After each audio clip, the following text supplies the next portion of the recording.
호텔이나 백화점 같은 데 가보면 혹시 보셨는지 모르겠는데 메리 크리스마스라는 말을 안 씁니다. 아니, 못 쓴다고 합니다. 왜 그러느냐, 제가 아는 매니저한테 물어봤더니 그분이 그래요. 이제는 회교권 사람들이 워낙 많아서 이거 하면 가게에 안 들어온대요. 예수란 예자만 나와도요. 그래서 그냥 축하합니다, 축복드립니다, 이렇게 글씨가 써있지 메리 크리스마스란 말. 얼마 전에 우리나라의 어느 시장이, 요즘 될 겁니다, 장로님이기 때문에 서울시장 할 때 크리스마스 추리에다가 메리라는 말을 쓰게 했어요. 이것 때문에 여러분 잘 모르시죠? 인권위원회에서 엄청나게 어려움이 있었어요. 이만큼 세상이 각박해지고 예수라는 소리를 듣기만 해도 어둠의 권세자들은 싫어해요. 북한 사람들이 제일 무서워하는 것 가운데 하나가 추리 장식이래요. 제가 군목시절 초창기만 해도 성탄절 되면 추리 높이 올리고 우리가 성탄절 노래를 불러요. 근데 북한에서 넘어온 사람들 얘기 들으니까 그들은 성탄이 없거든요. 그들은 예수님이었거든요. 무신론자들이거든요. 물질을 숭배하거든요. 그러니까 하나님이 없는 자들에게는 예수보다 더 무섭고 두려운 이름은 없는 줄 믿습니다. 자, 오늘 저는 성탄을 맞이해서, 성탄은 오늘 본문의 말씀과 같이 첫째, 약속의 성취입니다. 오늘 본문은 우리에게 이렇게 말합니다. 22절에 이 모든 말은 주께서 선지자들로 하신 말씀을 이루게 하셔 함이니라. 예수님이 이 땅에 오신 것은 우연히 온 것이 아닙니다. 예언의 말씀을, 선지자들을 통해서 예언한 약속을 몇백 년 전, 아니 1000년 넘게 선지자들을 통해 예언하신 말씀이 그대로 이루어진 것입니다. 한 번, 두 번이면 우연이지요. 성경은 최초 창세기 3장 15절에 여자의 후손이 태어날 것인데, 창세기 3장은 인간이 범죄하여 타락한 장이 3장입니다. 최초로 하나님이 복음을 주셨습니다. 여자의 후손이, 즉 예수를 말해요. 여자의 후손이 태어날 터인데, 뱀은 사탄을 말해요. 마귀의 머리를 상하게 할 뿐만 아니라 그가 너의 발꿈치를 상하게 할 것이다. 예수를 죽이게 해요. 그러나 그분은 죽음을 이길 뿐만 아니라 생명과 부활을 우리에게 주신 줄 믿습니다. 또 성경 이사야 선지자는 이사야 7장 14절에 예수님이 오기 700년 전의 사람이에요. 보라, 처녀가 잉태하여 아이를 낳을 것이다. 처녀가 아이를 낳는다고 그랬어요. 이름까지 가르쳐줬어요. 그 이름을 임마누엘이라라. 임마누엘은 하나님이 함께 하신다. 예수님은 남자를 알지 못하는 처녀의 몸에서 태어날 것이라고 약속하신 약속이 이루어진 것입니다. 이뿐만이 아닙니다. 태어나는 장소도 예언했습니다. 미가서 5장 2절에 에브라함, 베들레헴 에브라다야. 여러분, 베들레헴은 남쪽에 있는 작은 아주 보잘것없는 마을이에요. 근데 성경은 그 약속의 땅을 미가 선지자를 통해 600년 전에 예언했어요. 베들레헴 에브라다야, 너는 작지 않다. 왜? 그 땅에서 유다 족속 중에 작을지라도 이스라엘을 다스릴 자가 날 것이다. 그는 근본이요 상고다. 보세요, 예수님의 부모님의 고향은 나사렛이었어요. 나사렛은 북쪽이에요. 남쪽까지는 엄청나게 먼 길입니다. 근데 성경은 예언을 이루기 위해서 누가복음 2장에 보면은 하나님이 가이사 아구스도 왕에게 명령을 내려서 이 가이사라는 로마의 왕이 하나님의 말씀을 이루기 위해서 내 나라 백성들을 다스리기 위해서 너희는 너희 호족에 가서 이름을 올리라고 그랬어요. 예수님 부모님의 호족은 베들레헴, 다윗의 집은 베들레헴이에요. 떡집이에요. 그래서 그곳에 자기 본관에 가서 호족을 올리러 내려가는 그때에 예언의 말씀이 이루어졌다는 거예요. 이게 어떻게 우연입니까? 이뿐만이 아닙니다. 호세아서 11장 1절에 여러분, 내가 사랑하는 아들을 애굽에 불러냈거늘. 예수님이 태어나서 헤로당이 예수를 죽이려고 해요.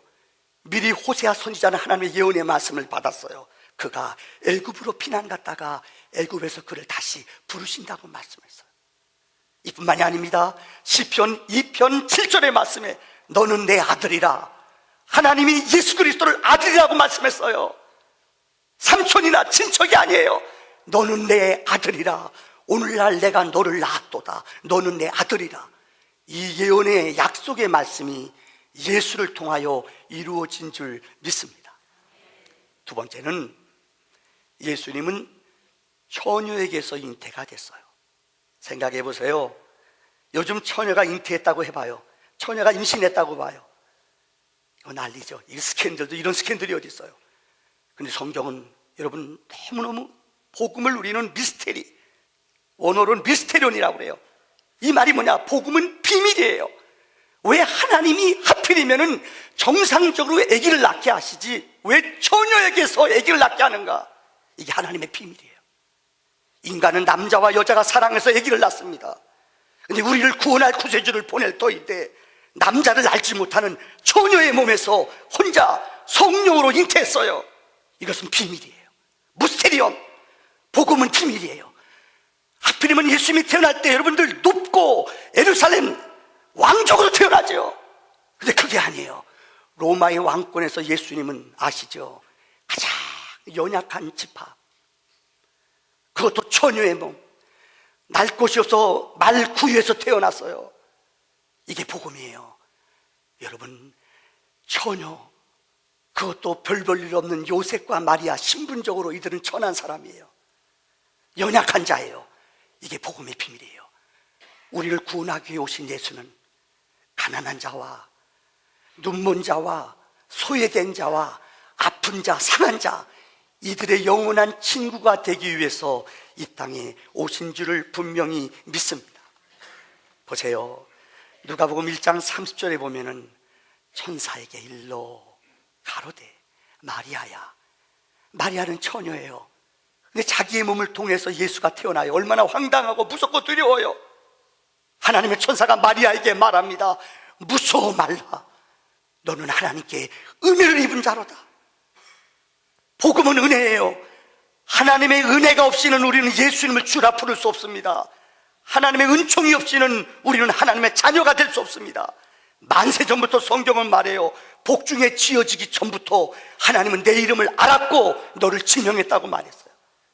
이 성탄은 내가 그분을 부르는 것이 아니라 그분이 나를 위해 찾아오셔서 친히 나 위해 십자가에 죽으시고 구원의 생명을 주신 날, 마귀의 권세를 결박할 뿐만 아니라 하늘의 문을 열어준 날, 이 기쁜 날이 바로 복음의 능력의 날인 줄을 믿습니다. 마지막 결론의 세 번째입니다. 오늘 예수님은 임마누엘이라고 그랬습니다. 원래 히브리 말로 엘은 하나님이라는 뜻입니다. 한번 따라합시다. 임마누엘, 하나님이 우리와 함께 계시다라는 뜻입니다. 제가 임마누엘 하면 여러분 옆에 사람 보면서 하나님이 우리와 함께 계십니다 인사합시다. 임마누엘. 다시 한번 임마누엘. 인생을 살아가면서 우리와 함께 있다는 말이 얼마나 아름답습니까? 작년에 영국의 가장 유력한 신문에서 친구라는 말이 어떻게 표현하는가, 친구라는 말을 제일 잘 표현한 사람에게 상금을 걸고 사람들한테 이 공모를 했습니다. 1등한 게 뭔지 알아요? 여러 가지가 올라왔대요. 거기 보니까는 재미있는 단어가, 친구가 뭐냐? 기쁨을 곱해주고 고통을 나눠주는 사람. 1등 못했어요. 어떤 사람은 우리의 침묵을 이해하는 사람, 그 사람도 1등 못했어요. 어떤 사람은 많은 동종의 옷을 입고 있는 사람, 이것도 1등 못했어요. 어떤 것이 1등이 있는 줄 알아요, 여러분들? 바로 이겁니다. 다 같이 읽읍시다. 시작. 온 세상이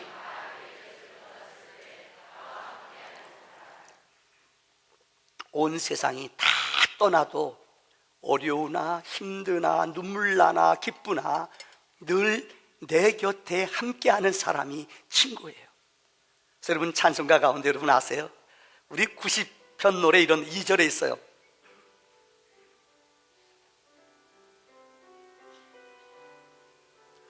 내 친구 대신 예수님 날 구원하시려 그 귀한 몸을 버리사 내 죄를 대속했네. 나 주님을 믿으며 그 손을 의지하고 내 몸과 마음을 바쳐서 그가 아멘. 1절 가사를 기억하세요. 주 예수 내가 알기 전 날 먼저 사랑했네.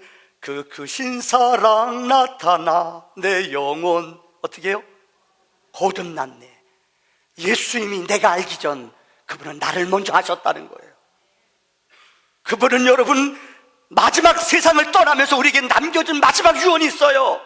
볼지어다 내가 세상 어느 날까지 끝날까지 너희를 떠나지 아니하며 내가 너와 함께 한다고 그랬어. 여러분 아프리카의 탐험가, 이분은 선교사예요.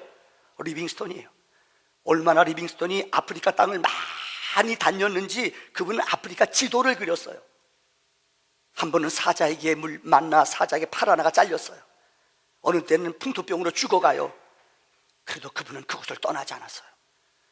그분의 마음속에 리빙스톤의 마음을 영원히 붙잡아줬던 말씀이 있어요. 이게 뭐냐? 내가 세상 끝날까지 너와 함께 하겠다는 말씀. 여러분 세상에 어떤 사람도 우리를 영원히 지키지 못해요. 부부간에요, 남편이 먼저 세상을 떠나봐요. 아내 혼자예요. 자식도요, 죄송합니다, 자식도 먼저 떠날 수 있어요.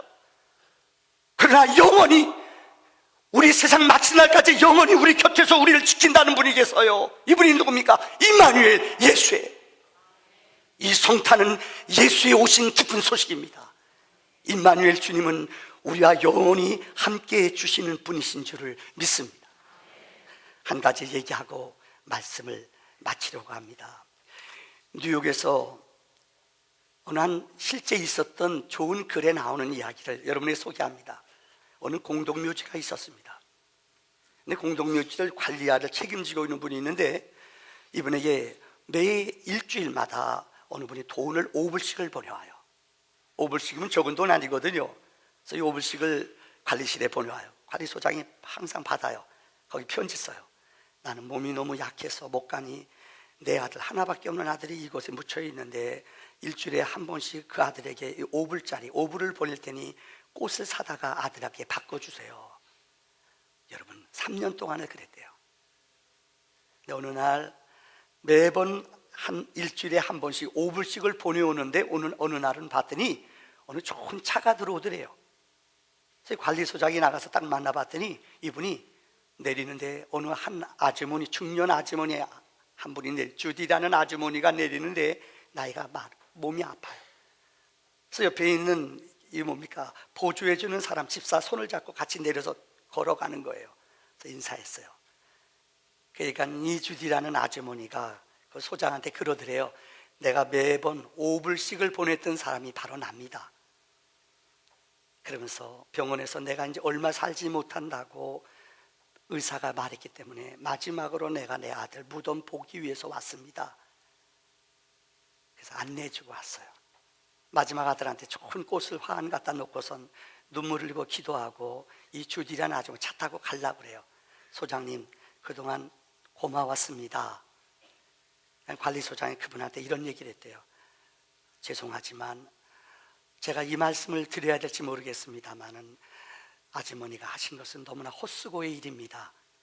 주디 아주머니가 자기 아들 무덤 마지막 병원에서 얼마 살지 못한다는 얘기 들었는데 이 소장이 하는 말이 이것은 별로 바람직한 일이 아닙니다. 그러니까 기분이 나쁘잖아요. 이게 무슨 말이에요? 그분이 그랬대요. 주디 여사님 죽은 아들한테 아무리 꽃을 좋은 걸 갖다 줘도 보세요. 여기 하루 이틀만 지나면 아무리 좋은 꽃도 상하고 썩고 별로 유익을 주지 못합니다. 그런데 더군다나 죽은 아들이 이 냄새를 맡을 수 있을까요? 맡지 못하죠. 저는 우리 교회, 내가 사는 동네 근처에 정신병원이 있습니다. 병원이 있습니다. 저는 비싸지 않지만은 꽃을 사다가 그 아이들한테 갖다 주고 위로합니다. 그들 옆에 있어줍니다. 그런데 그 아이들이 꽃을 받고 누구도 찾아오지 않는 그들에게, 보호소에 모여있는 그들에게 꽃을 갖다 주고 찾아가서 그들을 위로해 주면은 그들이 얼마나 기뻐하고 감사하는지 아세요? 그들이 건강을 회복하고 그들 옆에 살아있는 사람에게 살아있는 꽃을 전달해 주니까는 그들이 너무 감격해 하고 기뻐하며 그들이 생명이 소생되는 것을 봅니다. 그 말을 전했어요. 그러니까 이 아주머니가 아무 말 하지 않고 그냥 떠나갔대요. 정확히 3개월 후에 어느 차가 다시 그 공동묘지로 들어오더래요. 무언가 봤더니 이 주디라는 아주머니가 그 차에서 내리더래요. 너무나 놀라운 것은 3개월이 지났는데 이 아주머니가 건강이 회복됐대요. 너무 신비한 거예요. 이럴 수가 있는가? 왜 건강이 회복됐나 했더니 이분이 그 공동묘지 소장의 이야기를 듣고, 맞아, 내가 죽은 사람 죽은 자에게 계속 꽃 갖다 주고 내가 위로받은 것이지 죽은 사람은 말이 없거든요. 향례를 못 맡거든요. 그래서 이분이 3개월 동안 그랬다는 거예요. 자기가 있는 돈이 많았대요. 어려운 사람들 찾아가 봉사해 주니까는, 그들이 행복해하는 모습 보니까는 자기 마음에 기쁨이 넘치더래요. 연약한 자들에게 선물을 나눠주니까요, 그들이 너무 행복해하는데 그들을 보고 자기 마음에 감동을 받았다는 거예요. 3개월 동안 이런 일을 했더니 너무나 신비한 기적이 벌어졌다는 거예요. 남을 살리는 사람, 남에게 기쁨을 주는 사람, 남에게 생명을 버리는 사람. 요한복음 12장 24절 주님은 말했습니다. 한 알의 밀알이 땅에 떨어져 죽어야지 생명을 맺어요. 여러분, 죽지 않으면 생명을 맺지 못해요. 예수님이 이 땅에 왜 오셨습니까? 죽기 위해 오셨습니다. 예수님 십자가에 죽어야지 우리의 죄를 대속할 수 있습니다.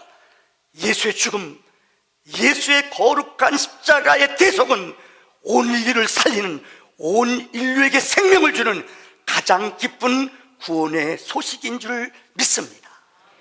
기도합시다.